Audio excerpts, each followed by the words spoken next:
बिस्मिल्लाहिर्रहमानिर्रहीम। अस्सलाम वालेकुम नादरीन, आप यूट्यूब चैनल देख रहे हैं। मैं इमरान खान हूँ। मैंने आपको पिछले वीलॉग में कहा था कि स्मोक का जो बड़ा सीरियस इशू चल रहा है उसके ऊपर मैं आपको बताऊंगा कि ये मसला कितना संजीदा है और कितना ख़तरनाक है। देखें, ये थोड़ा सा इसको टेक्निकली भी आपको समझना पड़ेगा। ये फ़िज़ा में आलूदगी की शरह है जिसको आप AQI इंडेक्स में नापते हैं, यानी एयर क्वालिटी इंडेक्स इसको कहते हैं। हवा की जो क्वालिटी है जिसमें आप सांस लेते हैं उसमें ऑक्सीजन होनी चाहिए ना, कि उसमें ऑक्सीजन कितनी ख़राब हो चुकी है, कार्बन कितनी ज़्यादा है, हवा के अंदर जो पोल्यूशन के ज़रात हैं वो कितने ज़्यादा हैं और उनकी वजह से इंसानों की सेहत ख़राब हो जाती है। अब इससे पहले कि मैं आपको बताऊं कि मैंने खुद क्या विटनेस किया इसमें और कौन रिस्पॉन्सिबल है इसमें और हमने कहाँ गलती की, मैं आपको थोड़ा सा इसका टेक्निकल डाटा बता देता हूँ। ये जो एयर क्वालिटी इंडेक्स होती है ना, इसको नापने के लिए बाकायदा मशीन्स मौजूद हैं। उनसे पता चलता है कि जनाब इस वक्त जो फ़िज़ा में आलूदगी की शरह है वो इतनी है।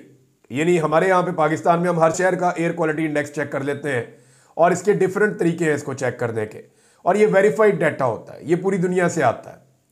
अब अगर किसी इलाके में एयर क्वालिटी इंडेक्स ये बताता है कि फ़िज़ा के अंदर जो आलूदगी है वो 0 से लेके 50 तक है, यानी मिसाल के तौर पे 35 है, 40 है, 45 है, 50 तक है, तो उसको अच्छा करार दिया जाता है। वो ये कहा जाता है कि एक पुरफ़िज़ा मुकाम है, या इस जगह के ऊपर जो हवा की क्वालिटी है वो बहुत अच्छी है और यहाँ पे आलूदगी कम है, तो इंसानों की जान महफूज है और ये आबो हवा इंसानों के लिए बहुत अच्छी है, जानवरों के लिए बहुत अच्छी है। तो एयर क्वालिटी इंडेक्स 50 तक जो है वो बेहतर होता है। लेकिन जब यही एयर क्वालिटी इंडेक्स 51 से 100 तक पहुंच जाए, इसके बीच में आ जाए, तो इसको मॉडरेट कहा जाता है कि ठीक है, आपको इत्मीनान होना चाहिए कि ठीक है, लेकिन इससे ज़्यादा नहीं होना चाहिए, 100 से ऊपर नहीं जाना चाहिए। लेकिन अगर यही एयर क्वालिटी इंडेक्स यानी हवा में पोल्यूशन की जो ज़रात हैं या हवा में जो पोल्यूशन है, आलूदगी है, वो अगर 101 से 150 तक चली जाए, यहाँ तक चली जाए, तो फिर इसको अनहेल्दी कहा जाता है।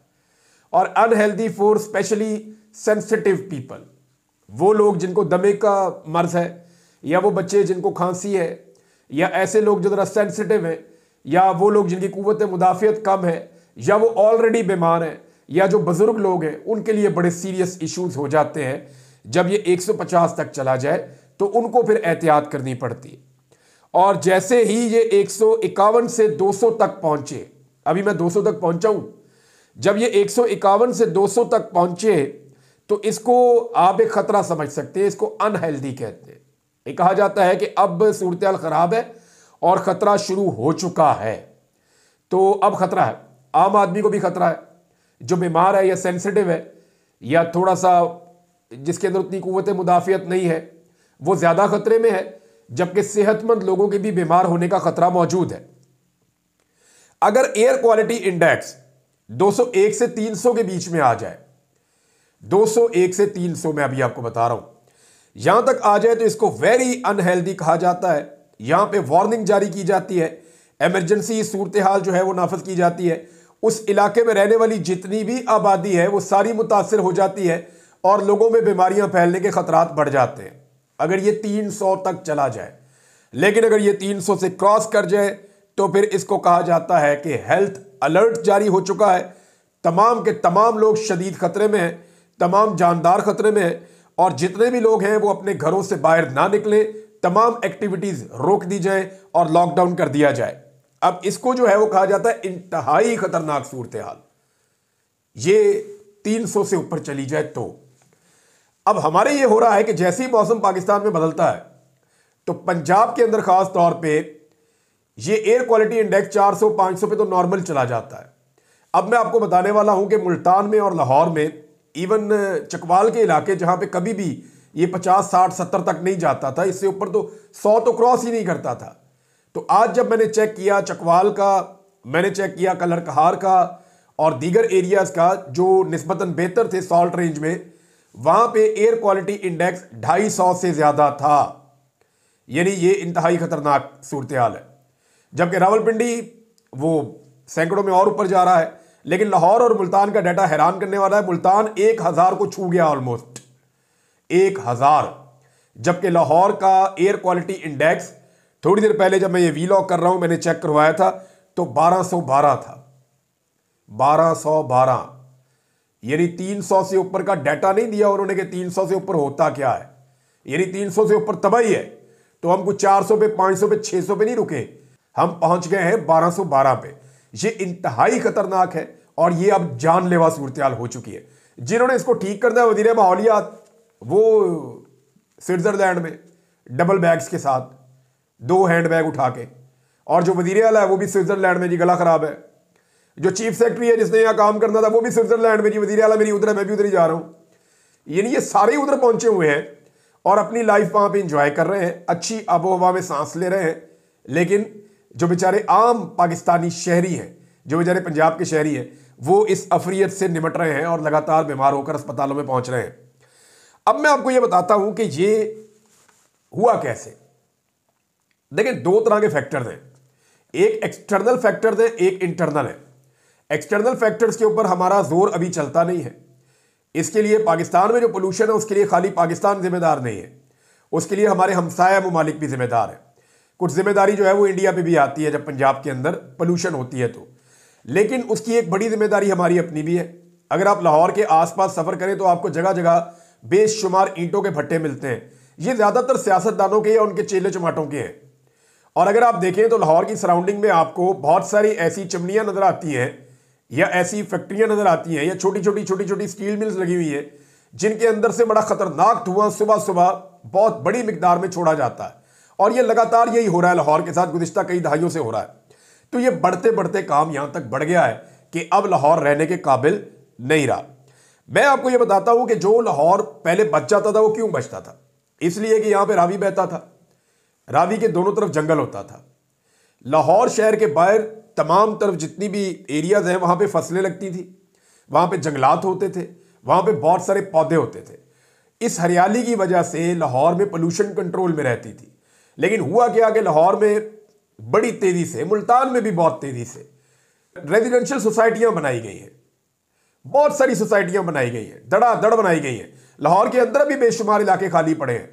लेकिन जो लैंड माफिया है उन्होंने बेशुमार पैसा कमाने के लिए तरीकाकार अपनाया और अजीब तरीके से हुकूमत ने इजाजत दी। और कईयों को तो इजाजत चाहिए भी नहीं होती, कई तो बहुत ताकतवर है। यानी मैंने उस्मान बुज़दार साहब से कहा कि ये सारे जंगलात कट रहे हैं। मुल्तान में मैंने उन्हें कहा, मुल्तान में बहुत बड़े पैमाने पर जंगलात काट दिए गए थे, बागात काट दिए गए थे। और आम के वो बागात जो है वो बड़े कीमती बागात थे, बड़े कीमती जंगलात काट दिए गए थे। तो मैंने उस्मान बुज़दार साहब की हुकूमत से राब्ता किया उस वक्त। मैंने कहा जी वो बेड़ा गर्क कर दिया, पकड़ के दरख्त पे दरख्त काटते जा रहे हैं। और जो काटने वाले थे उनमें से एक बंदे ने मुझे वीडियोस भी भेजी थी उस दौर में। तो मैंने जब उनसे ये शेयर किया तो उन्होंने कहा जी देखें, बात ये है कि जो प्राइवेट सोसाइटी है ना, उन पे हमारा थोड़ा बहुत जोर चलता है, उनसे हम बात कर सकते हैं, लेकिन ये DHA है तो यहाँ पे हमारे पर जलते हैं। उन्होंने ये कहा, मैंने उसके ऊपर प्रोग्राम कर दिया। मुझे ये लगा कि उस वक्त जनरल बाजवा इसके ऊपर एक्शन लेंगे और ये कटाई रुकवा देंगे। लेकिन हुआ ये कि बजाय इसके ऊपर एक्शन होता कि ये दरख्त क्यों कटवाए जा रहे हैं, वहां पे वो एक्शन मेरे ऊपर ही हो गया। मेरे ऊपर एक के बाद एक दबाओ, एक के बाद एक दबाओ, जी वीडियो डिलीट करो, ये करो, वो करो। मैंने कहा जी मैं क्यों करूं, मुझे बताएं। फिर मेरे पास जो सबूत थे मैंने उन साहब को दिए, जो ऑफिसर थे कि जनाब ये देखें तबाही फैल गई है वहां पे। तो इस तरह हमने अपने माहौल को तबाह किया फाइनेंशियल जो है वो बेनिफिट्स के लिए, यानी अपने फायदा कमाने के लिए। एक दरख्त आपको पता है कितना टाइम लगता है बड़ा होने में? 10 साल, 15 साल, 20 साल में एक दरख्त तैयार होता है, फिर वो चलता है लंबे अरसे तक। और काटने में पता कितना टाइम लगता है? 5 मिनट, 10 मिनट। तो 5-10 मिनट के अंदर आप सालों की मेहनत जाया कर देते हैं। और उसका खुमियाजा फिर कुदरत फिर हमसे बदला लेती है। उसका खुमियाजा जो है वो हर जानदार चुकाता है। हर वो आदमी जिसको उसमें से हिस्सा नहीं मिलता, लेकिन उसको उसका हिस्सा देना पड़ता है। वजह यह है कि ये लोग जिन्होंने इतनी बड़ी बड़ी सोसाइटीज, इतने बड़े बड़े ये प्लॉटिंग की हुई है, इतना सारा पैसा बना लिया, ये लोग तो चले जाएंगे उन मुल्कों में जहां पे AQI अच्छा है, एयर क्वालिटी इंडेक्स, जैसे मरियम नवाज चली गई है। यहां तो रह जाएगा वो गरीब बेचारा जिसकी वो मलकियत भी नहीं थी जगह। जब दरख्त कट रहे थे वो बेचारा कुछ कह भी नहीं पा रहा था। तो मामला ये है कि इस तरह हमने ज्यादती की है, हमने जुल्म किया है। कहीं बैरिया टाउन बन गया, कहीं कोई और टाउन बन गया, कहीं भी ये सोसाइटी बन गई, कहीं वो सोसाइटी कट गई। तो हर तरफ जो है जंगलात की तबाही फेरी। कुछ लोगों ने अच्छा काम किया, उन्होंने कुछ पौधे वौधे लगाए भी हैं, लेकिन ज्यादातर लोगों ने तबाही फेरी है। और जिस तरीके से मशरूम ग्रोथ हुई है सोसाइटियों की, उसके बाद पाकिस्तान में अब एयर क्वालिटी इंडेक्स वहां पहुंच गया है कि ये शहर रहने के किसी तौर काबिल नहीं रहे। अब आप इससे बच कैसे सकते हैं? बड़ा लंबा एक मिशन चाहिए। कई सालों की मनसूबाबंदी चाहिए। कम से कम पाकिस्तान को 10 से 15 साल काम करना पड़ेगा वापस सही सूरत हाल में आने के लिए। इमरान खान साहब के दौर में उन पर दबाव डाला जाता था कि ये जो रावी वाला एरिया है ना, ये ग्रीन एरिया को ब्राउन एरिया डिक्लेयर कर दें, यहां बहुत सारा थीम पार्क और सोसाइटीज और ये और वो बनाना है, बड़े पैसे आएंगे। तो इमरान खान साहब ने कहा जी वो स्पेसिफिक एरिया जो है, जब स्टडी करवाई तो उन्होंने बताया जी यहां पे नहीं कर सकते, वहां कर सकते हैं। लेकिन ये लैंड माफिया उनके भी खिलाफ हो गए। और अभी शहबाज शरीफ साहब ने अलीम खान को बहुत बड़ी जमीन की इजाजत दी है, जो इमरान खान साहब के दौर में वो एनओसी जारी नहीं हो रहे थे, वो नहीं मिल रही थी। बहरहाल इसके ऊपर फिर हम दोबारा भी बात करेंगे। सूरत हाल इंतहाई तशवीशनाक है, इंतहाई खराब है। एक तस्वीर मैं आपको दिखाता हूं नाज़रीन, जरा तस्वीर आप देखें। ये तस्वीर है जनाब हमारे प्यारे वजीर आज़म, इसके अंदर ज़रा ढूंढ के दिखाएं आप मुझे। ये देखें, वो कभी कभी आप देखते हैं ना, आपको मिल जाते हैं अखबारात के अंदर, जो बच्चों के अखबारात होते हैं कि फ़र्क तलाश करें, या इस तस्वीर के अंदर जो है वो एक फ़लाँ चीज़ छुपी हुई है उसको तलाश करें। तो ये तस्वीर मैं आपको दिखा रहा हूँ, ये जनाब मुसलमान हुक्मरानों की हैं। और इस तस्वीर के अंदर जहाँ मुसलमान हुक्मरान खड़े हुए हैं, इनमें एक जो है वो एटमी मुल्क का सरबराह भी है। यानी जो मुल्क एटमी ताकत है, इन तमाम मुल्कों में से सिर्फ एक मुल्क है जिसके पास एटमी कुव्वत है, या जो एटम बम चलाने की या एटम बम जिसने बनाया हुआ है उनके पास ये सलाहियत मौजूद है। अब ये जो एक अकेला मुल्क है, इसका वजीर आज़म तलाश करें, गौर से देखें कहाँ पे है। ये देखें, ये लोग फासला रख रख के खड़े हुए हैं फ्रंट लाइन के अंदर। फिर आप देखें पिछली लाइन, फिर उसके पीछे वो देखें एंड पे एक बंदा खड़ा हुआ है, छोटा सा आपको चेहरा नजर आ रहा होगा, छोटे से कद का आदमी पीछे छुपा हुआ है।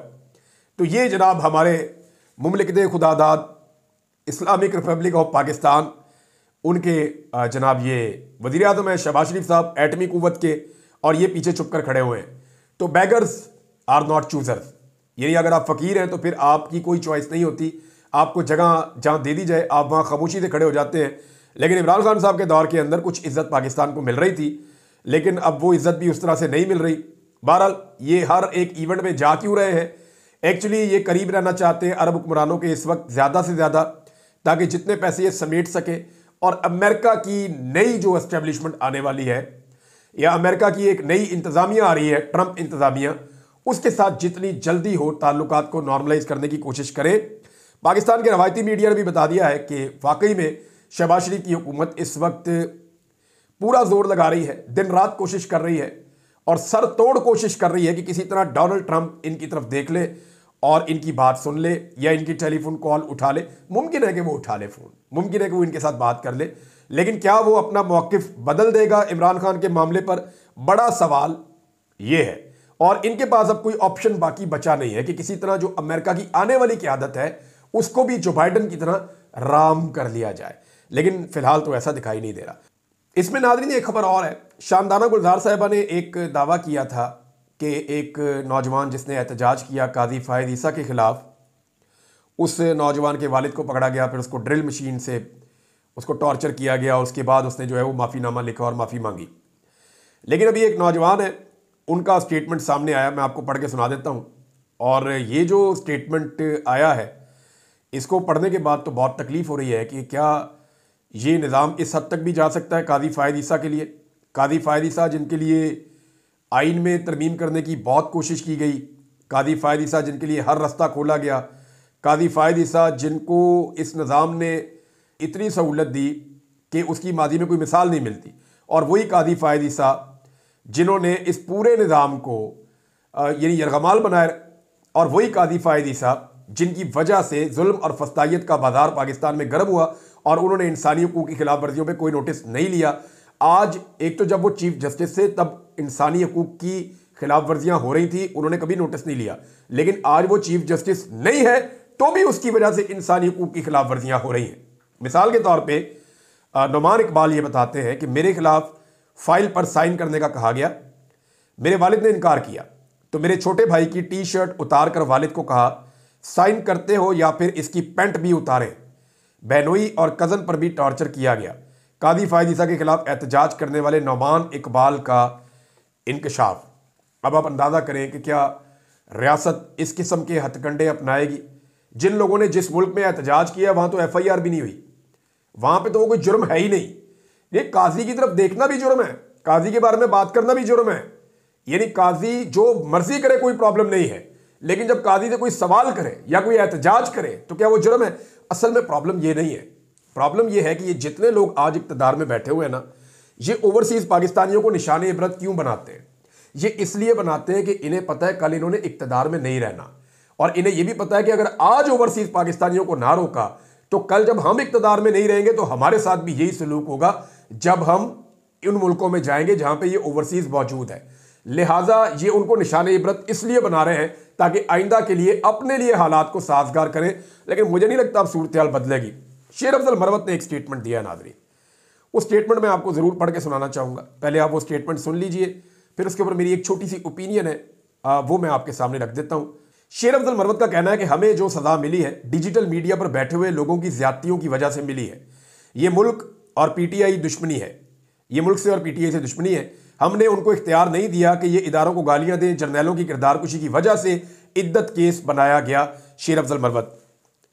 तो एक तो इसमें दो तीन चीज़ें हैं जो मैं ज़रा जानना चाहता हूँ। ये एक तो सोशल मीडिया के ऊपर बहुत बड़ा चार्ज है। अगर तो सारे सोशल मीडिया की बात कर रहे हैं शेर अफजल मरवत, तो अगर वो पाकिस्तान तहरीक इंसाफ के सोशल मीडिया की बात कर रहे हैं तो तहरीक इंसाफ के सोशल मीडिया के ऊपर चार्ज है। लेकिन अगर वो चंद लोगों की निशानदेही कर रहे हैं तो उन लोगों का नाम लेकर पाकिस्तान तहरीक इंसाफ को निशानदेही करनी चाहिए और बताना चाहिए इन्होंने कहां कहां पे गालियां दी हैं। देखिए, मैंने तो कोई गाली नहीं दी किसी को, आज तक नहीं दी, बदतरीन मुखालिफ को भी गाली नहीं दी, लेकिन मुझे उठाकर गायब कर दिया गया। 5 महीने मेरे से मुतालबा था कि नवाज शरीफ को सपोर्ट करो। मैंने कौन सी गाली दी थी? उस्मान डार ने कौन सी गाली दी थी? सदाकत अब्बासी ने कौन सी गाली दी थी? अली मोहम्मद खान तो गाली देता ही नहीं है, वो क्यों जेल में गया था? उसको क्यों सजा दी गई थी? बेशुमार और लोग हैं। अली अमीन गंडापुर को क्यों पकड़ा गया था? अली अमीन गंडापुर ने तो अपने मुंह से कहा कि मुझे तो 9 मई से पहले पकड़ लिया था, तब तो कोई लड़ाई भी नहीं थी, तब तो कोई सूरत हाल भी नहीं थी। ये टॉर्चर का सिलसिला तो बहुत पहले से शुरू हो गया था। 9 और 10 अप्रैल को जब इमरान खान साहब की हुकूमत गिराई गई 2022 में, तो तब किसने गालियां दी थी? या उससे पहले भी कोई गालियां दे रहा था? उसके बाद 25 मई को जिस लेवल का टॉर्चर हुआ पाकिस्तान तहरीक इंसाफ के ऊपर, उस वक्त तो कोई गाली नहीं दे रहा था, कोई ऐसी बात नहीं हुई थी। हाँ, मैं आज भी कहता हूं कि जो लोग गाली दे, बदजुबानी करे, इखलाक से गिरी हुई बात करे, वो नामुनासिब है, वो नहीं होनी चाहिए। वो इखलाकियात का दायरा दामन नहीं छोड़ना चाहिए, उसके दायरे के अंदर रहने की कोशिश करनी चाहिए। मैं इसको मानने वाला हूं। लेकिन ये कहना कि इद्दत के केस का जवाज बनता है, इसलिए इमरान खान के ऊपर और उसकी बीवी के ऊपर इद्दत का केस इसलिए बना दो कि बाहर बैठे हुए कुछ लोग जो हैं वो गाली दे रहे हैं। भाई, वो जो लोग गाली दे रहे हैं उनके खिलाफ कार्रवाई करें ना। इमरान खान तो साबिक वजीर आजम है, उसके ऊपर भोंडा इद्दत का मुकदमा बना के पूरी दुनिया के अंदर पाकिस्तान की रुसवाई की गई है, और तो कुछ नहीं है। तो सादा बात यह है कि पाकिस्तान तहरीक इंसाफ अगर कुछ लोगों को डिसोन करना चाहती है, वो ये कहना चाहती है कि ये लोग गालियां दे रहे हैं, तो सबूतों के साथ चीजें सामने रख के उनके खिलाफ एक अपना केस बनाए कि जनाब ये चीज ये लोग गलत कर रहे हैं। लेकिन जो लोग सिस्टम पे तनकीद करते हैं, या जो लोग ये कहते हैं कि सिस्टम ने इमरान खान के साथ ज्यादती की है, जुल्म किया है, जबर किया है, जो लोग ये कहते हैं कि सिस्टम बार बार सियासतदानों को हटाता है, या बंद कमरों के अंदर जो फैसले होते हैं वो गलत होते हैं, या जो लोग एस्टेब्लिशमेंट में सियासत का किरदार नहीं चाहते और वो तनकीद करते हैं, उनको आप ऐसा नहीं कह सकते। वो अपना आईनी और कानूनी हक इस्तेमाल कर रहे हैं, और ये उनका जमहूरी हक है कि वो अपनी ओपिनियन दे सकें। आज़ादी इजहार राय उनको होनी चाहिए। हाँ, जो लोग बदज़ुबान हैं उनके लिए एक मौक़िफ़ पाकिस्तान तहरीक इंसाफ रख सकती है। नाज़रीन, बाकी चीज़ें बाद में। अब तक के लिए इतने ही। अपना ख्याल रखिएगा, अपने चैनल का भी। अल्लाह हाफ़िज़।